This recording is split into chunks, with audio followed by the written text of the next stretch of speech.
Hello friends, happy Sunday అందరికీ. ఈరోజు నేనైతే బటర్ చికెన్ అయితే చేస్తున్నానండి. అటు పులుసు కాకుండా ఫ్రై కాకుండా గ్రేవీ కర్రీ లాగా అయితే ఉంటుంది. ఫస్ట్ టైం అయితే చేస్తున్నాను. బటర్తో చాలా బాగా అయితే వచ్చింది. ఇప్పుడైతే చికెన్ నీట్గా అయితే క్లీన్ చేసుకోవాలి. ఇప్పుడు ఫ్రైడ్ ఆనియన్స్ కూడా నేను పక్కన ప్రిపేర్ చేసి పెట్టుకున్నాను.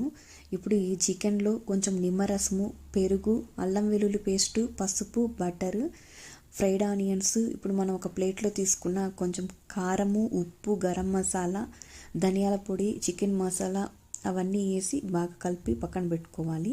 ఇప్పుడు ఒక మిక్సీ జార్ తీసుకుని ఆ మిక్సీ జార్లో ఆనియన్స్, వెల్లుల్లి, జీలకర్ర, కారం వేసి గ్రైండ్ చేసుకున్నాను.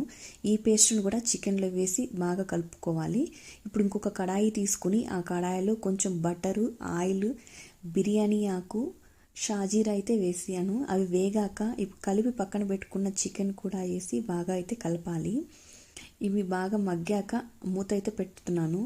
ఈ మూత పెట్టాక ఆ వాటర్ అంతా బాగా మగ్గాక మూత తీసి కొంచెం వాటర్ అయితే పోసుకోవాలి. ఈ చికెన్ ముక్క బాగా ఉడికిందో లేదో ఒకసారి చెక్ చేసుకుని చివర్లో కొత్తిమీర అయితే వేసుకుంటున్నాను. ఇంతేనండి, మీరు కూడా చాలా ఈజీగా చేసుకోవచ్చు. టేస్ట్ అయితే చాలా బాగా అయితే వచ్చింది. Thank you friends.